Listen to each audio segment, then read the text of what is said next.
नमस्कार, सत श्री अकाल, राम राम सा, हमारी वणक्कम प्रणाम। आप सभी का ऑल्टरनेट मीडिया में फिर से स्वागत है।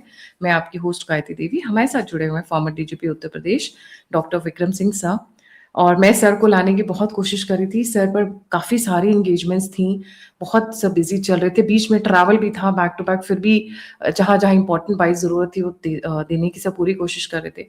ये जो जंतर मंतर पर हुआ, मेरे दिल को ठेस दो रीजन से पड़े। इसलिए नहीं कि बच्चों ने वो किया प्रोटेस्ट, पर जो लड़कियां उतरी उसने मेरी हिला कर रख दिया मेरे सिस्टम को, जो उनकी भाषावली थी मैं कहूंगी। और दूसरा, जिस तरीके से पुलिस पे प्रहार किया गया।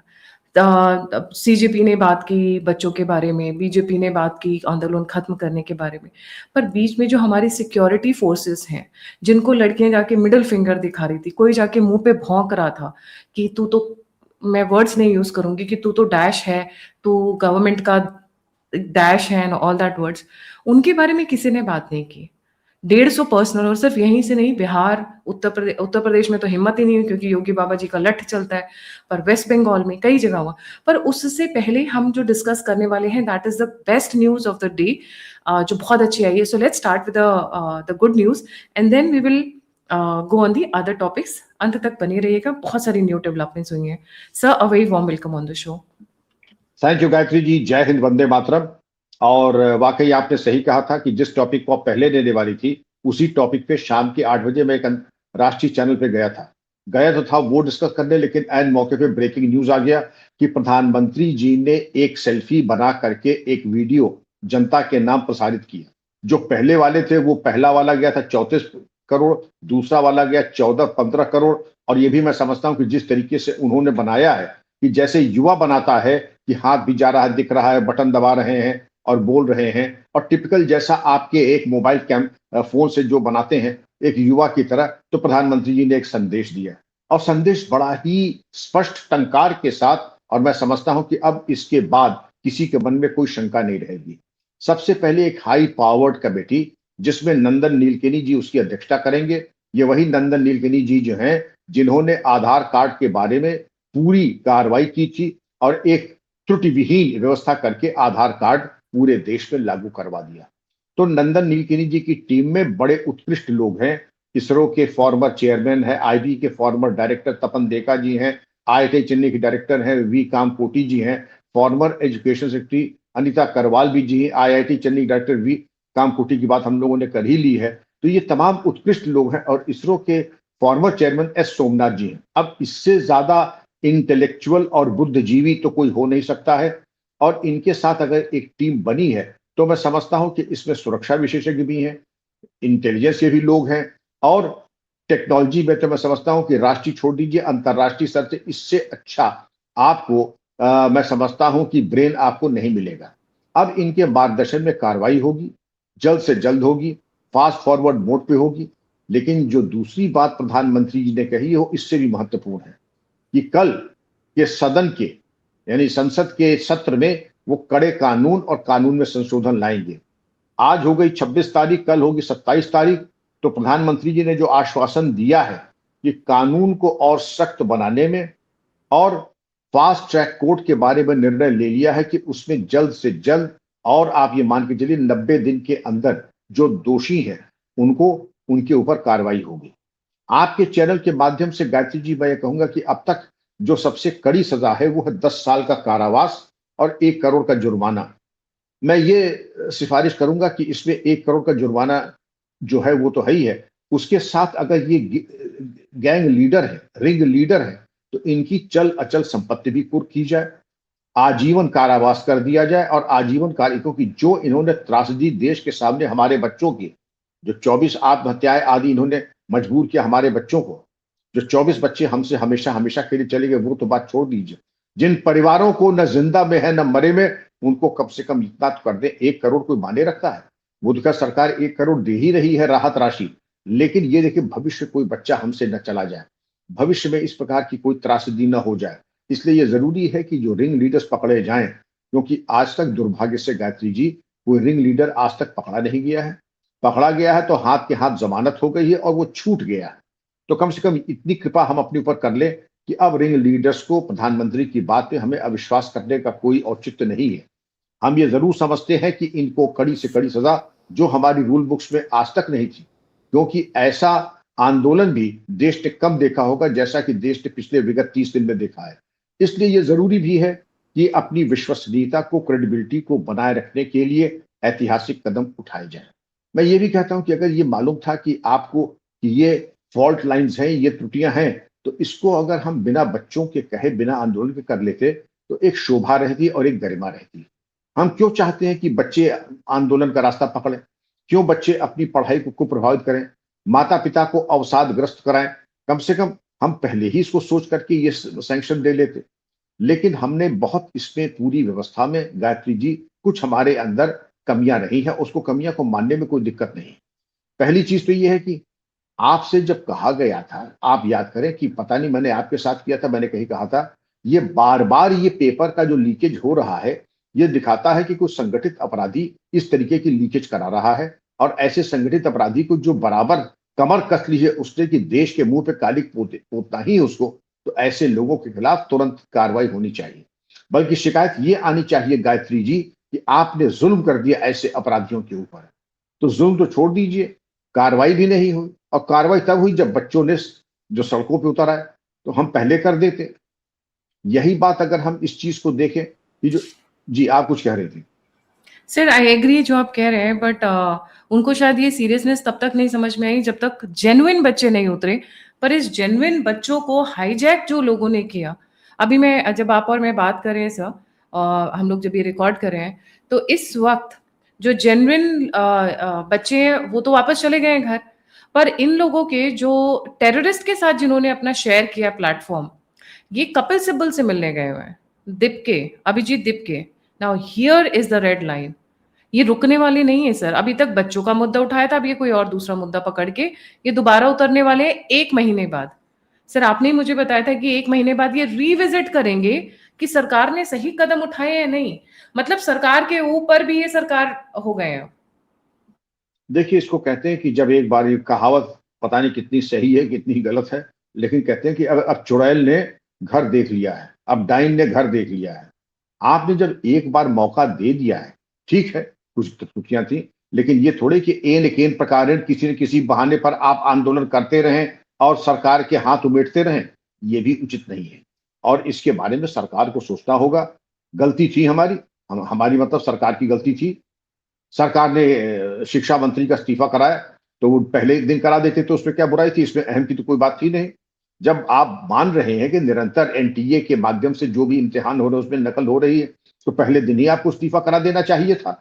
खैर आपने अब करा दिया, लेकिन जो आपने अभी कहा है, क्योंकि मैं जानता था कि ये जिसको कहते हैं कि मुंह में खून लग जाने वाली बात, ये मुंह में खून लगने वाली बात अगर आई है, तो कोई बात नहीं। भारत सरकार और हमारी फोर्सेस हर चीज के लिए तैयार हैं। जो सही है और जो औचित्यपूर्ण है उसको इनकार करने में कोई गुरेज नहीं है, नहीं कोई अहम है, नहीं कोई ऐसा है कि हमारे अंदर कोई ऐसी चीज है कि ठसक कि हम सही चीज पे अपनी गलती न स्वीकार करें। हम गलती स्वीकार करते हैं, गलती स्वीकार की, प्रधानमंत्री ने स्वीकार की है, शिक्षा मंत्री ने स्वीकार की है, शासन प्रशासन ने स्वीकार की है। तो इसमें कोई अहम या कोई ऐसी चीज नहीं है कि ईगो की वजह से हम नहीं करेंगे। लेकिन अगर कोई ये समझ ले कि अब हम कोई भी बहाना ले करके अब हम आंदोलन के जरिए सरकार के और हम पार्लियामेंट के अंदर घुस जाएंगे, तो वो गलतफहमी अब निकाल दें। अगर मौका जी होगा तो हम बताएंगे कि पुलिस की हम भी हमारी कमियां थी, पुलिस की भी कमियां थी, उनके इंतजाम में भी ऐसी कमियां थी, क्योंकि तो अब आपने जी सर मैं बात करने वाली थी कि सबने सबके बारे में बात की, पर जो घायल पुलिस वाले थे उनके बारे में किसी ने बात नहीं की दिल्ली में। आप नोबडी कैसी बात केयर। कर रहे हैं? आप कैसी बात कर रहे हैं? हम बात उसकी करेंगे जिसमें हमें कुछ बचे, कुछ हमारा लाभ हो। और जिनके बारे में आप कह रहे हैं बात करने पे लाभ के स्थान पे हानि होगी। हमारे जो लीडर ऑफ अपोजिशन है वो कह रहे हैं कि साहब इन्होंने गोली चला दी, और जिस तरीके से वो बात करते हैं, उनके एक मेंबर ऑफ पार्लियामेंट ने हमारे एक सब इंस्पेक्टर के ऊपर हाथ उठा लिया, थप्पड़ मार दिया। मैं बहुत प्रसन्न होता अगर सब इंस्पेक्टर उनको ससम्मान माननीय सांसद महोदय को माननीय जेल भेज देते और स्पीकर को चिट्ठी देते कि इन्होंने चूंकि हमारे ऊपर हाथ उठाया है, पुरानी आईपीसी की धारा 332 वर्तमान में 121 भारतीय न्याय संहिता के अंतर्गत इनको भेज दिया जेल। ये इस तरीके से नहीं चलेगा एमपी साहब, या कोई साहब आप हो कि वर्दीधारी के ऊपर आप हाथ छोड़ दें अपनी राजनीति चमकाने के लिए और अपने आकाओं को खुश करने की नीयत से। खैर, आपकी जो पहली वाली बात है कि पुलिस के ऊपर किसी ने चर्चा नहीं की, पुलिस की चर्चा करने में किसी का कोई लाभ नहीं है। और चूंकि एक नैतिक आधार पे आप कह रही हैं, क्योंकि आप देश प्रेमी हैं, देशभक्त हैं, और फौज और वर्दीधारियों से आपका विशेष विशेष आप उनका सम्मान करती हैं। मैं भी चूंकि पूर्व पुलिस अधिकारी हूं, हमारे एसपी वैद साहब जो फॉर्मर डीजीपी कश्मीर के हैं, उन्होंने ट्वीट किया और बहुत अच्छा ट्वीट किया। मैंने उसको रीट्वीट किया, उसको लाइक किया, और एक प्रोग्राम में मैंने उनका समर्थन भी किया। जब 125 से ऊपर दिल्ली पुलिस के और हमारे पैरामिलिट्री के कर्मचारी बुरी तरीके से घायल हैं, जिसमें महिला पुलिस अधिकारी भी हैं, उनके साथ आपने अभद्र व्यवहार किया, अश्लील व्यवहार किया, आपने पुलिसकर्मियों के साथ अश्लील सिग्नलिंग की, और अब आपके पीछे जो ये कह रहे हैं, और आप ये कह रहे हैं कि दिल्ली पुलिस ने बर्बरता दिखाई। मैं सवाल ये करता हूं कि बर्बरता दिखानी होती, क्या पुलिस ने अग्नेय अस्त्र का इस्तेमाल किया? रबर बुलेट इस्तेमाल किए? नहीं। सॉलिड बुलेट इस्तेमाल किए? नहीं। एक आरोप यह है कि आपने 12 बोर के पैलेट इस्तेमाल किए। पहली चीज तो ये समझ लीजिए, इसकी कोई चर्चा नहीं कर रहा है। और अगर पैलेट का इस्तेमाल हो, पहली चीज 12 बोर की बंदूक ऑफिशियल इशू नहीं है दिल्ली पुलिस को, पैरामिलिट्री को कश्मीर में इशू की गई थी 2010 में स्टोन पेल्टर्स को लेकर के। अब सीआरपीएफ की आईजी जो है वो कह रही हैं कि हमने 12 बोर इस्तेमाल नहीं किया। तो अब मैं लूज टॉक को मानूं या आईजी सीआरपीएफ जो है उनके बयान को सही मानूं? बहरहाल ये भी समझ लीजिए 4-5 बातें। जब कभी अग्नेय अस्त्र का इस्तेमाल होता है तो उसमें लिखित आदेश दिए जाते हैं वरिष्ठतम अधिकारी के। दूसरे, कारतूस गिनती के जाते हैं। मान लीजिए हम 500 कारतूस लेके गए हैं, 18 हमने चलाए, तो बाकी के कारतूस हम जमा करेंगे, जीडी में एंट्री कराएंगे। ये ऐसा नहीं हो सकता है कि 18 चला दिए और उसके बाद हम कह दें कि 482 कारतूस नहीं, हमने तो इसमें खो गए, या हमने 500 वापस थे ही नहीं, 500 थे, 18 चला दिए। अच्छा, ज्यादा तो 482 वापस कीजिए। 482 तो बताइए 18 गए कहाँ आपके? जब 18 है उसका भी हिसाब देना पड़ेगा आपको। तो अब गायत्री जी, आप ये समझ लीजिए कि आपको कई चरण पे इसको एक्सप्लेन करना पड़ता है। अब उस बच्चे के घाव को हम देखें, बहुत बुरा हुआ। मैंने सुना कि उसकी आंख में भी चोट आई है, तो उसका बनस्बत इसके कि उसका ताबीज बना करके आप पहने, उसका इलाज कराए बढ़िया से बढ़िया, सरकार के जरिए उसका इलाज करवाएं, जैसे भी कराएं। ताबीज तो आपने बनाया, ये आपकी मजबूरी थी। अब आप इस पे आ जाइए कि वो जो उस पे इंजरी है वो कई लेवल की होती है। एक तो अगर बहुत नजदीकी से मारा, 12 बोर आर पार नहीं होती है, लेकिन जो होती है वो स्किन डीप है, वो मसल डीप भी इंजरी नहीं है। मसल डीप अगर होती है, इसका मतलब बड़े नजदीक से मारा है।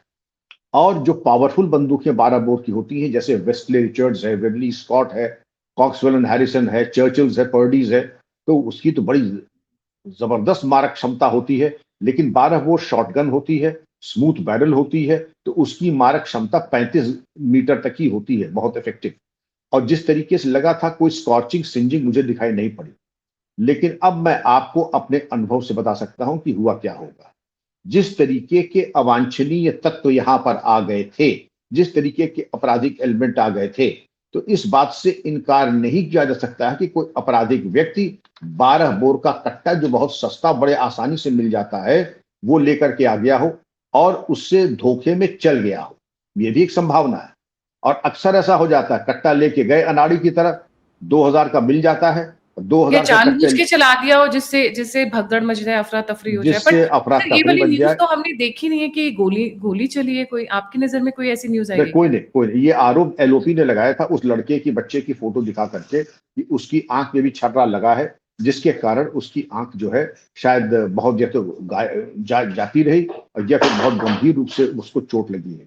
तो उसको ताबीज बनाने से अच्छा कि गायत्री जी उसका आप इलाज कराए, अच्छे से अच्छा इलाज कराए, शंकर नेत्रालय ले जाए, यहाँ ना हो पाए तो विदेश ले जाए। लेकिन ये मौका ऐसा है कि बस उसका ताबीज बना के फोटो खिंचवा के फोटो आप करें, इलाज पहले करा ले, ताबीज बाद में बना लीजिएगा। मेरा परामर्श एलओपी महोदय से ये होगा। लेकिन आपने सीधे जो आपने कहा कि आपने सादे कपड़े में पुलिस कैसे लगाई, आपने नेम प्लेट कैसे हटा दी, इसके बारे में मैं बता चुका हूं कि सादे कपड़े में पुलिस अक्सर लगती है, क्योंकि अभिसूचना का संकलन और ऐसी हॉस्टाइल भीड़ में अगर वो अपने बचाव के लिए लाठी लेके जाते हैं, ये विचारणीय है। कोशिश ये करें कि अगर प्लेन क्लोज में कर्मचारी है तो उसके पास किसी प्रकार का कोई अस्त्र शस्त्र न हो तो ज्यादा अच्छा है। लेकिन ये चीजें कोई hard and fast rule protocol के तहत नहीं, क्योंकि उनके ऊपर जिस तरीके से आपने वर्दीधारियों को नहीं छोड़ा, तो आप सादे कपड़े में कोई मिल जाए तो उसको तो आप लिंच ही कर देते। जैसे ताहिर हुसैन ने आईबी के अफसर की हत्या कर दी थी। तो अगर वो अपनी हिफाजत के लिए डंडे लेके जाते हैं, और रही बात नेम प्लेट की, बिल्कुल स्पष्ट है, दंगाइयों के सामने नेम प्लेट लगा करके अपना पता खोलना ये जरूरी नहीं है। जब नेम प्लेट हटा दी, अपनी पहचान छुपा ली, तब तो आप लोगों ने चेहरे मोहरे के जरिए जिन्होंने जिसको पहचाना उसकी आपने ट्रोलिंग शुरू कर दी, उनके आइडेंटिटी इंस्टाग्राम अकाउंट्स पे और अन्य तरीके से जाकर के आप उनको ब्लैकमेल कर रहे हैं, उनको ट्रोल कर रहे हैं, उनको धमका रहे हैं। और अभी भी एक साहब ने ये धमकी दी है, सुनिए, आप बचाव की बात कर रहे हैं कि हम चाहेंगे कि जिन जिन लोगों ने हमारे पर जुल्म ज्यादती की है, हम उनके बारे में कार्रवाई करेंगे, एफआईआर करेंगे। तो जो ये दीपके जी जो गए हैं वहां कपिल सिब्बल के यहाँ, तो हो सकता है वहां गए हो कि हमारी 5-10 एफआईआर करा दीजिए पुलिस अधिकारियों कर्मचारियों के खिलाफ।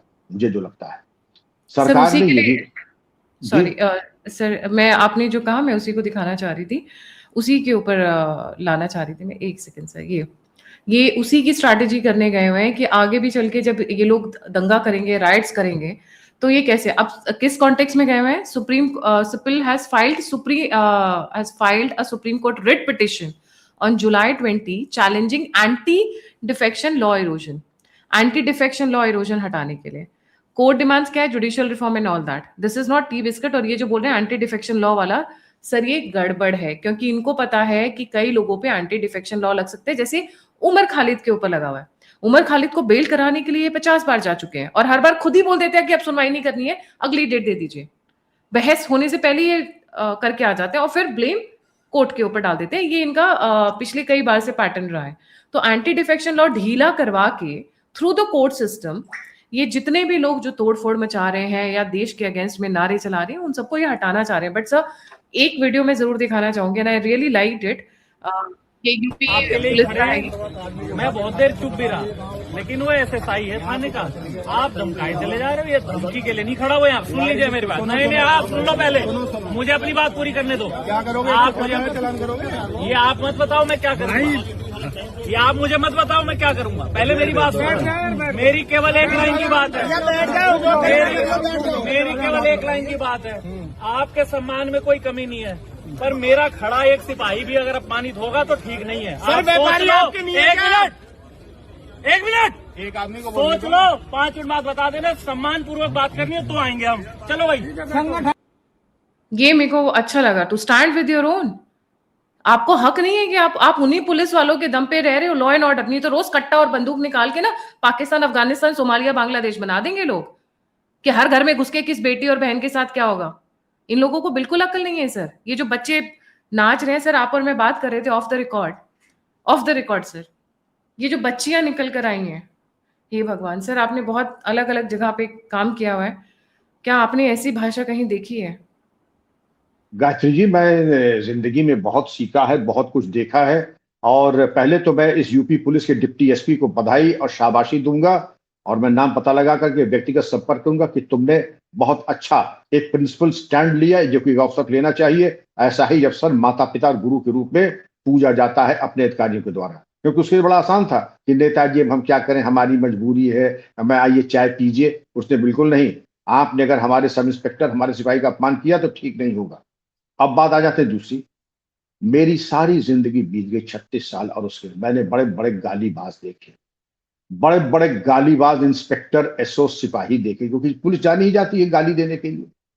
मैंने बड़े बड़े ऐसे लोकेशंस पे, ऐसी जगहों पर गया, गलीज जगहों पर, ऐसी जगहों पर जहां गाली से ही शुरुआत होती थी, और जो छापा डालने वाला पुलिस दल होता था तो उसके ऊपर मैला का मतलब आप समझ गई होंगी क्या फेंका जाता होगा, वो तैयारी रखते थे। और जो गाली देती थी माँ बहन की महिलाएं, लेकिन वो सब तो मालूम पड़ता था कि ये वो हमारी महिलाएं, जिन मैं बताना नहीं, मैं क्या बताऊं, जिसको कहा जाता है कि brothel area, red light area, मैं वहां की बात कर रहा हूं। इनके सामने तो वो केजी की लड़कियां भी लगती, केजी की, ये प्रेप स्कूल की, क्योंकि इन लड़कियों ने जो गाली और मर्यादा की पराकाष्ठा जो पूरी कर दी, माँ बहन तो छोड़ दीजिए, जिस तरह की गाली गलौज दी। लेकिन संतोष का विषय गायत्री जी ये है कि इनकी संख्या बहुत कम थी। जो गंभीर हमारी बच्चियां थी, गंभीर बच्चे थे, उनकी बहुत बड़ी संज्ञा थी। लेकिन जैसे ये होता है कि कुछ असामाजिक अवांछनीय तत्व भीड़ में मिल जाते हैं और इनका सबका अभिप्राय ये था कि हम रील बनवाएं, लोकप्रियता हासिल करें, सब्सक्राइबर बढ़ा लें। इस तरीके की सस्ती लोकप्रियता लूटने के चक्कर में गायत्री जी, मैं तो ये चाहूंगा इन बच्चियों की ये रीलें जो है ये फ्रेम होनी चाहिए और ये रीलें इनके माता पिता, इनके कुल और वंश को प्रणाम करते हुए ये भेजें कि ये आपकी कुल कलंकिनी जो है ये इस तरीके की भाषा का इस्तेमाल कर रही है। मैं दावे के साथ कह सकता हूं कि अभी तक समझता था कि मेरा विभाग ही जो है गालीबाजी में उसके ऊपर कोई नहीं है, लेकिन इन बच्चियों ने ये दिखा दिया कि आज की ये बच्चियां जो हैं ये किसी से पीछे नहीं है। लेकिन मैं ये भी चाहूंगा कि इन्होंने जो अमर्यादित जो शब्दों का प्रयोग किया है प्रधानमंत्री के लिए, गृह मंत्री के लिए, शासन प्रशासन के लिए, ये चीजें अनपनिश्ड नहीं जानी चाहिए। और जिस तरीके की इशारेबाजी कर रही हैं ये कर ही इसीलिए रही है, इनको मालूम है कि इनके ऊपर सुरक्षा कवच हमारी पुलिस का है। सुरक्षा कवच हटा दीजिए तो न रहे, जिसको कहते हैं न रहेगा बांस न बजेगी बांसुरी, ये दुर्गत इनकी हो जाती। लेकिन जो आसपास की जो लोग मौज ले रहे हैं, रील बना रहे हैं, इनके कपड़े देख लीजिए, इनके भाव भंगिमा देख लीजिए। मैं चाहूंगा इनके माता पिता कम से कम आत्मचिंतन कर लें। ये जो कुल कलंकिनी आपने रखी है, बेटी पढ़ाओ बेटी बचाओ, इसी दिन के लिए, इसी दिन के लिए बेटी पढ़ाओ बेटी बचाओ, जाकर के इस तरीके से कुल और वंश का नाम उज्जवल करें। और ये कोई चीज भूलती नहीं, सोशल मीडिया पे जब एक चीज आ जाती है तो ता कयामत वो वही रहेगी। और जब कभी आपकी नौकरी लगनी होगी, आपको वीजा चाहिए होगा, पासपोर्ट चाहिए होगा, जब आपकी शादी ब्याह की बात चलेगी और जब कभी आपकी जॉब की बात चलेगी, तो ये चीज वापस आ करके आपके रिकॉर्ड में आ जाएगी, जिसने भी पंच किया। क्योंकि अब आप लोग जो है आपके सब्सक्राइबर्स और फॉलोअर्स इतने हो गए हैं कि ये चीजें बहुत लोगों ने डाउनलोड कर ली होगी। अब आप आज एक प्रयोग कर लीजिए मेरे कहने से, आप जाकर के अपना वीडियो डिलीट कर दीजिए, आप डिलीट कर दीजिए और डिलीट करने के बाद फिर आप उसको सर्च कीजिए, हजारों आ जाएंगे, हजारों लोगों ने इसको डाउनलोड कर लिया होगा और डाउनलोड करके इसको वायरल कर दिया होगा और वायरल करने के साथ साथ इसके एल्बम बन गए होंगे। और उसके एल्बम मुझे साफ दिख रहा है कि यहां पर इस आंदोलन में, जंतर मंतर आंदोलन में गाली की अंताक्षरी, गाली की अंताक्षरी कि अब तुम मां से शुरू करो, माँ बाप के ऊपर, अब तुम मदर के ऊपर मां से करो, अब तुम चाची के ऊपर आ जाओ, अब तुम दादी के ऊपर आ जाओ, अब तुम अपने बाप के ऊपर आ जाओ। आपने तो कभी ऐसा सुना नहीं होगा कि बाप को गाली दी जाए, प्रधानमंत्री को गाली दी जाए और जिस चीज की बातें की है, छिछोरी बातें की हैं। मैं नहीं समझता हूं कि आपने कोई भी चीज आपको पढ़ना होगा, आप जैसे करंट अफेयर्स है, जनरल नॉलेज है, जियो पॉलिटिक्स की आप स्टूडेंट हैं, आपको सैन्य विज्ञान से बहुत लगाव है, उसको पढ़ने के लिए एप्लीकेशन ऑफ माइंड और डीप वर्क की जरूरत है। इतनी गाली जानने के लिए भी गायत्री जी डीप वर्क की जरूरत है। आपकी कल्पना शक्ति देख लीजिए, कहां आपने प्रधानमंत्री को गाली दी, हमारे गृह मंत्री को गाली दी और एक अन्य यूरोपीय देश की राष्ट्राध्यक्ष को गाली दी।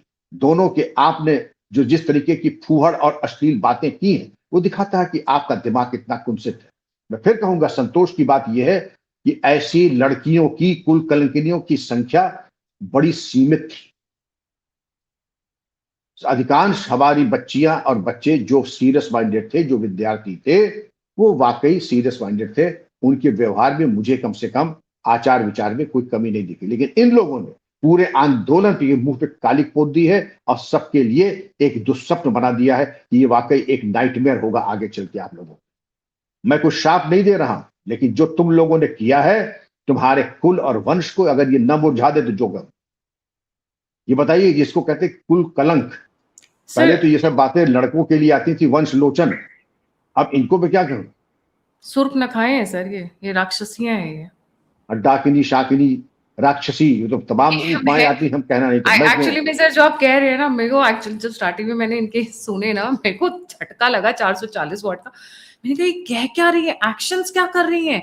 लड़कों से हम ये एक्सपेक्ट करते हैं बिकॉज हम लड़कों को देखते हैं कई बार वैसा, पर लड़का बनने थोड़ी ना आइयो, आपको भगवान ने शरीर लड़की का दिया है, कोमल है आपका शरीर, मन तन सब कुछ ऐसे ही माना जाता है। मैं उसमें बिलीव करती हूँ।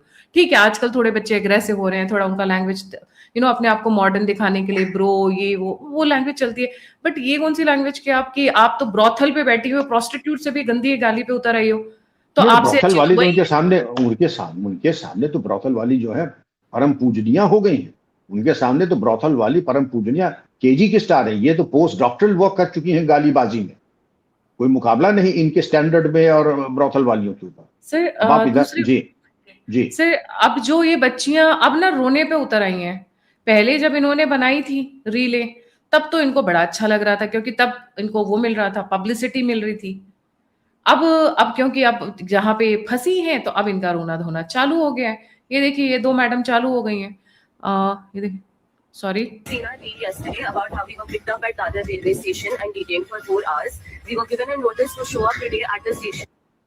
अब ये इस तरीके की कई लड़कियां आ रही हैं रोते धोते कि हमारा ये मतलब नहीं था, हम तो पिज्जा खा, अच्छा एक मैडम कह रही है मैं तो फ्री का पिज्जा खाने गई थी। ये कुछ करने गई थी, आपने प्रधानमंत्री को, गृह मंत्री को, शासन प्रशासन को गाली कैसे दे दिया? मनमाना घर है, खुला खेल फर्रुखाबादी है, तो अब भोगो। जो फोकट का पिज्जा खाने गई थी, अब जरा थाने चौकी जाओ, वहां भी बहुत कुछ मुफ्त का मिलता है, जरा वो भी हमारी लेडी कांस्टेबल सरनजीत कौर वगैरह जो है ना, जो हमारी हमसे भी हाइट में 4 इंच लंबी है और हमसे भी वेट में 5-7 किलो ज्यादा है, वो खातिर करेंगे तुम्हारी। जो हमारी मजबूत महिला सब इंस्पेक्टर और सिपाही, वो करेंगे खातिर आपकी, घबराओ मत। तुमने वहां की खातिर ले ली तो कुछ हमको भी तो कभी आओ ना, हमारे थाने का भी सेवा लो, हमारी भी। आपने, और बेशर्मी तो ये देख लीजिए कि केस वापस लिए जा रहे हैं। और मैं आपको बता दूं गायत्री जी, अगर केस वापस लेने की कोशिश की जिसमें पुलिस वाले पिटे हैं, तो पुलिस वालों के भी संवैधानिक अधिकार हैं, पिटने के लिए हम लोग नहीं है। अगर पिटे हैं तो कंपनसेशन मिले सरकार से, हमें कंपनसेशन के साथ साथ मुफ्त का इलाज। और तीसरी चीज जी नहीं सब जी आप, और इसके अंदर गायत्री जी, अगर किसी ने केस वापस लिया, हमारे भी संवैधानिक अधिकार, मौलिक अधिकार वही हैं कि अगर हम पिटे हैं तो ये नहीं कि पीटने वाले के लिए तो आप अमृत पिलाएं, और पिटने वाला सरकारी ड्यूटी कर रहा है, आप उसके मामले में केस वापस ले लें। ये होने नहीं दिया जाएगा। सुप्रीम कोर्ट हम लोग भी जा सकते हैं और जाएंगे अगर ऐसा कोई अन्याय हुआ हमारे विभाग के साथ तो। जी सर, बिहार में एक पत्थर उठा के मारा गया है, वो पुलिस ऑफिसर अभी तक वो बेहोश हैं, और सर के स्कल, जो सर स्कल होता है अपना, ये हड्डी पूरा अंदर घुस गया है। वो फोटोग्राफ्स बहुत दर्दनाक है, मैं वो दिखा भी नहीं सकती हूँ क्योंकि यूट्यूब उसको अलाउ नहीं करेगा। और कई जगह बिहार में ऐसा हुआ है कि ऐसे पुलिस उनके ऊपर इतना पथराव हो रहा है कि वो जो सिर्फ वो सामने प्रोटेक्टिव गियर होता है, वो ऐसे करके दोनों लड़कियां, मैंने पीछे भी 1-2 वीडियोस दिखाए थे, इस तरीके से घेर लिया है। अब जब निकाला जा रहा है तो अब ये सब के सब कहाँ जा रहे हैं? कपिल सिब्बल के पास में, जिसके लिए दिव्य के पहुंचे हुए हैं, और एंटी डिफेक्शन लॉ को वो कराने के लिए। सर बहुत सारी फेक न्यूज चल रही है, और अब ये देखिए एक और पार्टी है, ये मलेशिया से चल रही है, E20 जनता पार्टी, जो नितिन गडकरी का इस्तीफा मांगने के लिए तैयारी कर रही है पूरी। ये भी कॉकरोच जनता पार्टी से इंस्पायर्ड है। जी सर। नहीं तो ऐसे तमाम पार्टी ने देखा कि एक को थोड़ा सा बोहनी हो गई एक पार्टी की, तो और पार्टियां भी बोहनी के लिए तैयार कर रही हैं। मैं चाहूंगा कि पुलिस ने भी जो कमियां छोड़ी थी, एनएसए के पावर्स नहीं थे आपके पास, एक्सपायर्ड टीयर गैस शेल्स थे, आपकी लाठी और डंडा ड्रिल आपकी ठीक ठाक नहीं थी, अब मजबूत कर लें। एंटी राइट ड्रिल भी, और ताजे जो जिनकी एक्सपायरी ना हो, एंटी राइट इक्विपमेंट की, खासकर टीयर गैस शेल्स की, उसकी व्यवस्था कर लें। और एंटी राइट की आंतरिक सुरक्षा स्कीम को रोज रिवाइज करें जब तक कि हालात बिल्कुल नॉर्मल, रोज उसका रिहर्सल कीजिए पूर्वाभ्यास, जिससे कि repetition, internalisation till it becomes a habit, so that everything is by reflex. और इसमें कोई रॉकेट साइंस है? जहां से आने जाने की ट्रिब्यूटरीज है वहां पे ड्रोन चलवाइए, देखिए कहां से कौन आ रहा है, और वहां पे बिल्कुल चट्टान बन के पहले खड़े हो जाइए। एकदम से तो कोई 10,000 आदमी आएगा नहीं, सैकड़ों की तादाद में, दसियों की दर्जनों में आएंगे। जहां दर्जन और सैकड़ों में है वहां उनको तितर बितर कर दीजिए। दिल्ली के बाहर के एरिया में 3-4 स्कूल खाली करा के वहां उनको नजरबंद कीजिए, कार्रवाई कीजिए। कुछ को यूपी भेजिए, कुछ को राजस्थान भेजिए, कुछ को हरियाणा भेजिए। ऐसे थोड़ी काम चलेगा कि उनको जो सेवा समिति वहां पर जुनैद का जो है तरबाल खिलवाए आप जाके। जी सर, अब हर जगह इस तरीके के छोटे छोटे प्रोटेस्ट केरला में भी सुनने में आ रहे हैं, पंजाब में भी सुनने में आ रहे हैं। इनको लगा था कि हमने दिल्ली में कर लिया तो अब दिल्ली के सिर्फ दिल्ली तक ही रहेगा, जेन जी रेवोल्यूशन सिर्फ दिल्ली तक ही रहेगा, दिल्ली के बाहर नहीं जाएगा, क्योंकि इनको सिर्फ धर्मेंद्र प्रधान के इस्तीफे से मतलब था। चलिए, हमने वो धर्मेंद्र प्रधान ने इस्तीफा दे दिया, अब तो केरला में भी चालू है, पंजाब में भी चालू है। रोक रख सकें तो रोक ले। अब ये तो समझ लीजिए कि every day is not Sunday, और मेथी को भी जुकाम कभी कभी हो जाता है। वो एक दफा हो गया, बार बार तो वही होगा। और जब जुकाम होगा तो फिर एक बहुत अच्छी क्रिया होती है योगा में, आपने सूत्र नीति सुना होगा, नाक में धागा डाल करके मुंह से निकाल करके एक नाक से डाल के दूसरी नाक में डाल करके कस दें तो कभी कोई जुकाम बिल्कुल ठीक हो जाता है। तो वो ठीक है, होशियार को इशारा काफी है। आप मजबूर न करें शासन प्रशासन को, वरना इलाज आपका हो जाता बहुत पहले। दरअसल आपको आपका भाग्योदय होना था, वो हो गया।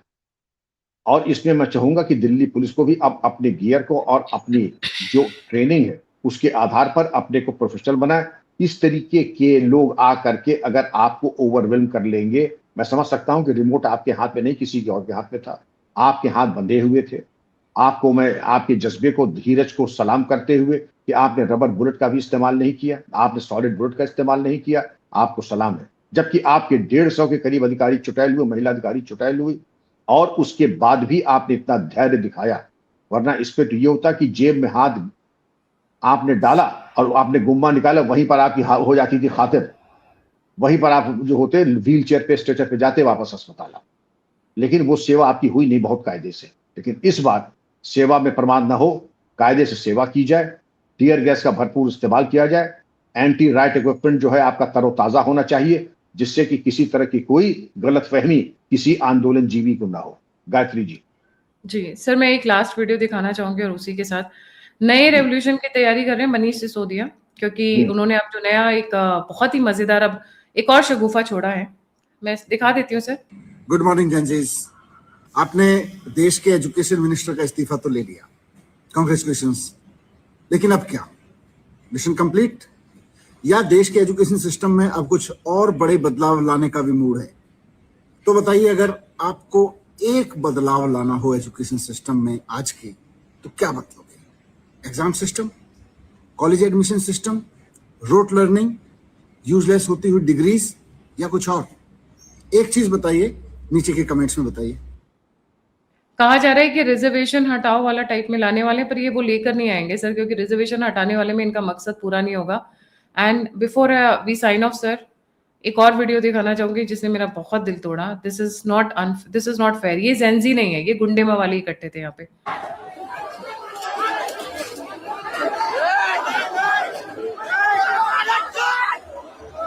तो बीच में पुलिस वाले को भी घेर लिया है।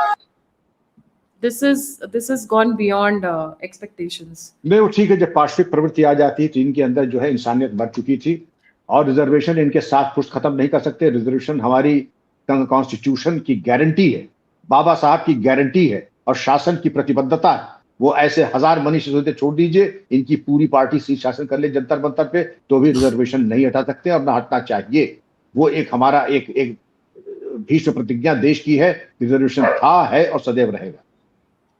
जी सर, आपको लगता है ये जो धर्मेंद्र प्रधान जी का इस्तीफा लिया गया, ये इंटेलिजेंस इनपुट्स की वजह से लिया गया, देश बचाने के लिए या सरकार बचाने के लिए?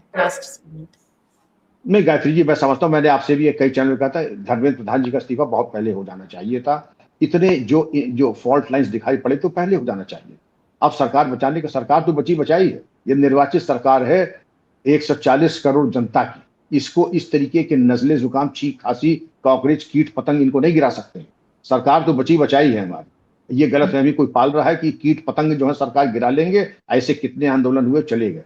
लेकिन मैं समझता था कि समय की पुकार थी, और मैंने पहले कहा कि कुछ त्रुटियां हमारी तरफ से थी। हमको डे 1 को अगर हम कर देते तो ये ना आंदोलन ही नहीं खड़ा होता, ये पॉलिटिकल पार्टी ही नहीं बनती।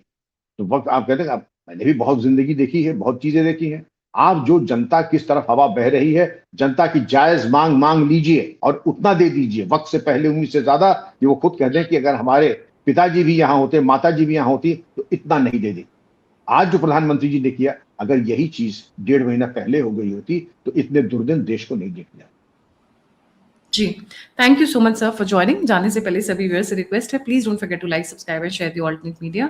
अगर आप मुझे सपोर्ट करना चाहते हैं तो दिए हुए नंबर और यूपीआई पे आप मुझे सहायता कर सकते हैं। आप मुझसे जुड़ना चाहते हैं तो ईमेल डिस्क्रिप्शन बॉक्स में। इसी के साथ जय हिंद, जय श्री राम, हर हर महादेव। जय हिंद, जय Shri Ram. Thank you Gayatri ji. Thank you sir.